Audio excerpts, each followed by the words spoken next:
रशियानंतर भारताला आता इराकनं स्वतः तेल खरेदीची ऑफर दिली आहे। या ऑफरचा भारताला भरपूर फायदा होणार आहे। प्रति तेल पिंपावर जवळपास $33चा डिस्काउंट मिळणार आहे। पण ही ऑफर स्वीकारली तर त्याचा पुढचा धोकाही तितकाच मोठा आहे, कारण स्वस्त मिळणार आहे तेल पर्शियन आखातातील टर्मिनलवरून भारताला आणावं लागणार असून ते सध्याच्या परिस्थितीमध्ये अत्यंत जोखमीचं ठरण्याची शक्यता आहे।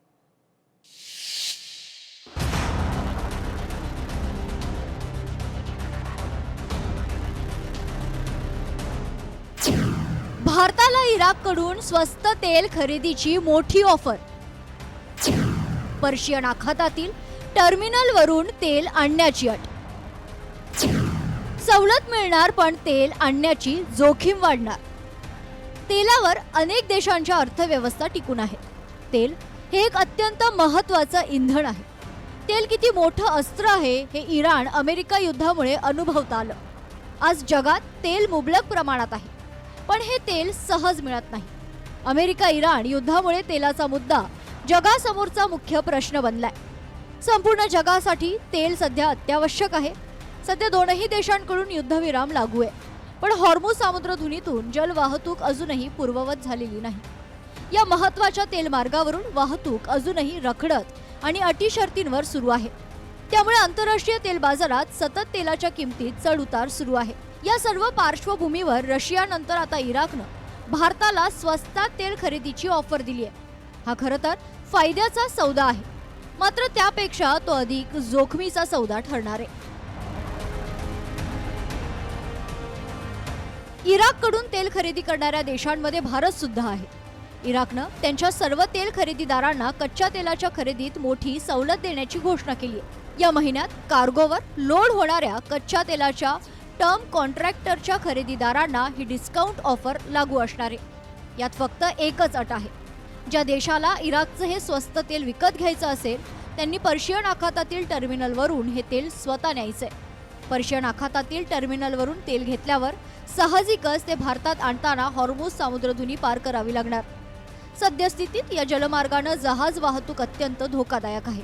हॉर्मुझ सामुद्रधुनीवर इराण आणि अमेरिका दोनही देश आपापले नियंत्रण ठेवण्यासाठी इच्छुक असल्यानं ते येथून जाणाऱ्या जहाजांवर हल्ला करतायत। इराणनं भारतीय ध्वज असलेल्या जहाजांना हॉर्मुझ सामुद्रधुनीतून जाण्याची परवानगी दिली असली तरी सध्याच्या युद्धजन्य परिस्थितीत भारत इराककडून तेल घेत असल्याचा मुद्दा इराणला कितपत मान्य होईल यावर सध्या दुमत आहे।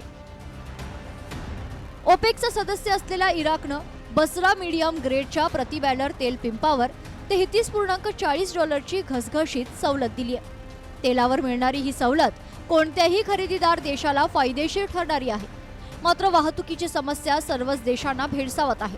इराकनं तुर्कीच्या मार्गाने पाईपलाईनद्वारे तेलाची निर्यात सुरू ठेवली आहे, पण समुद्री कार्गोने जितकं तेल नेता येतं तितकं पाईपलाईन मार्गे नेता येत नाही। त्यामुळे इराककडेही तेल साठवण्याची तेवढी क्षमता नाही आणि याच कारणासाठी इराकनं तेल खरेदीदारांना सवलतीची ऑफर दिली आहे। भारत इराककडून मोठ्या प्रमाणात कच्चे तेल खरेदी करतो। इराक हा भारताच्या पहिल्या 2-3 प्रमुख कच्च्या तेल पुरवठादारांपैकी एक राहिलाय। 2022 मध्ये भारताच्या तेल खरेदीमध्ये इराकचा वाटा 26% इतका होता।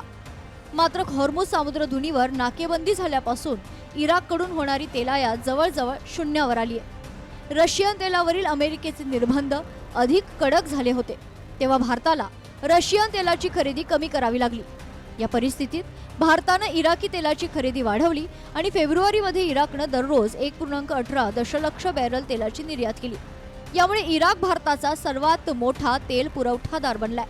आता इराकनं सवलतीची घोषणा केल्यामुळे त्याचा फायदा भारताला घेता येईल, पण त्यासाठी भारताला अमेरिका आणि इराण या दोनही देशांशी असलेल्या मैत्रीपूर्ण संबंधांचा राजकीय वापर करावा लागेल। भारताने या सवलतीचा फायदा घेतला तर भारतातील तेल टंचाईवर मोठा दिलासा मिळणार आहे। ब्युरो रिपोर्ट, लोकशाही मराठी, मुंबई।